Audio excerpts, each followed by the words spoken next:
Biologi, mahasiswi Universitas Al-Wasliyah Labuhan Batu. Di sini saya membawakan materi tentang bumi atau biasanya kita sebut dengan jamur. Bagi teman-teman yang menonton video ini, jangan lupa subscribe, like, dan komen ya.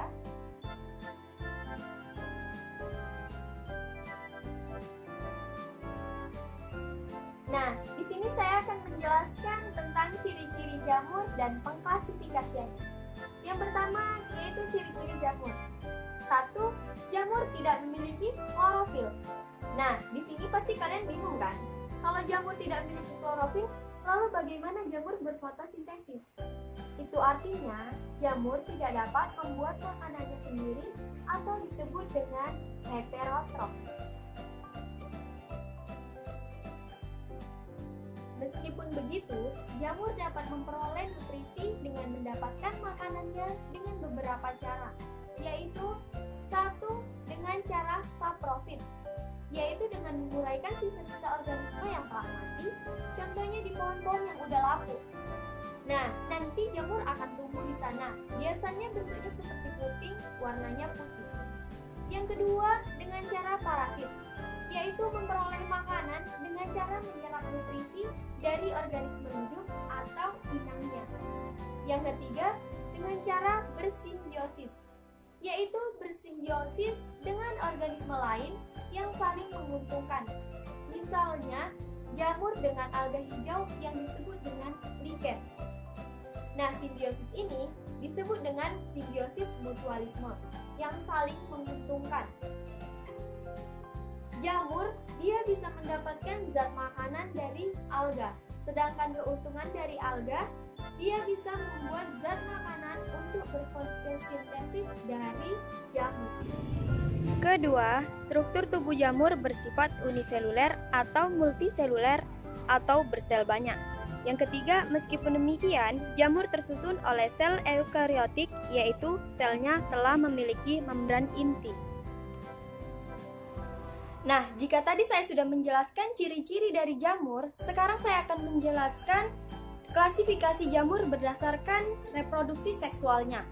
Berdasarkan cara reproduksi seksualnya, jamur diklasifikasikan menjadi 4 kelompok. Yang pertama ada zygomicota. Satu-satunya jamur yang memiliki hifa senositik atau tidak bersekat. Contohnya Rhizopus stolonifer yang menyebabkan roti membusuk. Lalu ada juga yang menguntungkan seperti Mucorhemalis untuk fermentasi susu kedelai. Kemudian ada Rhizopus nigricans, mampu menghasilkan asam fumarat dan biasanya tumbuh pada buah tomat. Kedua, ada Ascomycota. Dengan ciri-ciri memiliki inti yang banyak dan hifa yang bersekat. Contohnya 1. Saccharomyces cerevisiae, ragi untuk pembuatan tape dan roti. Yang kedua, Saccharomyces ellipsoideus, untuk pembuatan anggur menjadi wine. Yang ketiga, ada Penicillium isladicum, yang dapat membuat beras menjadi berwarna kuning. Yang ketiga, Penicillium expatium, mengakibatkan buah apel menjadi busuk. Dan ada jamur penghasil antibiotik yang disebut dengan Penicillium notatum.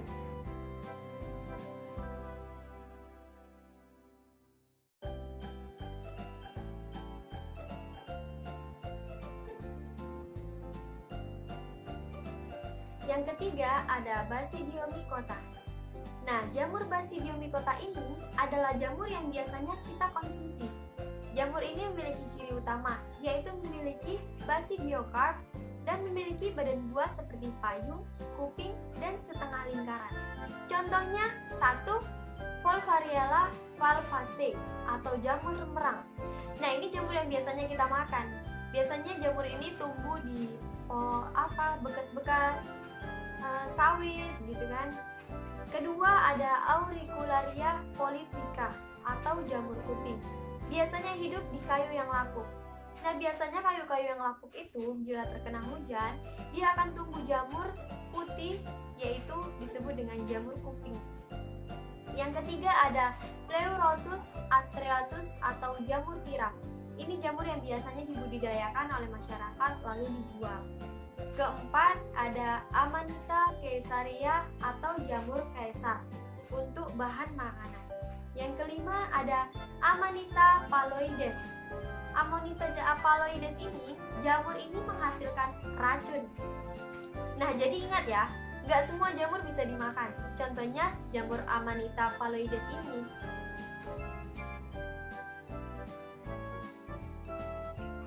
Yang keempat ada Deuteromycota. Ciri-cirinya: 1. Memiliki hifa bersekat dan dinding selnya dari zat kitin.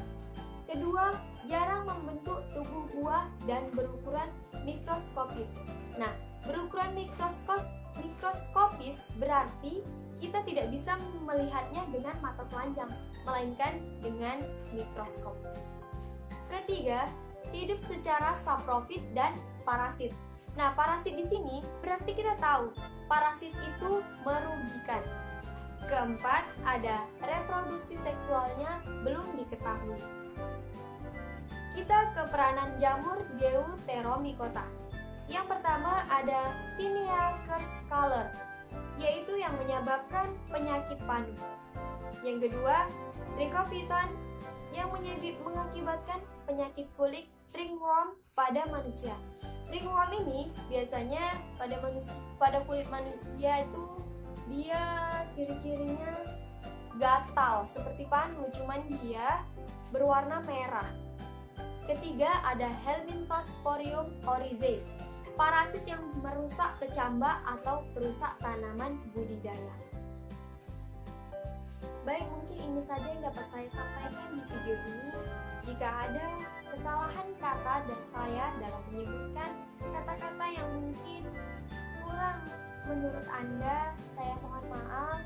Dan kepada teman-teman yang sudah menonton video ini, jangan lupa subscribe, like, dan komen ya.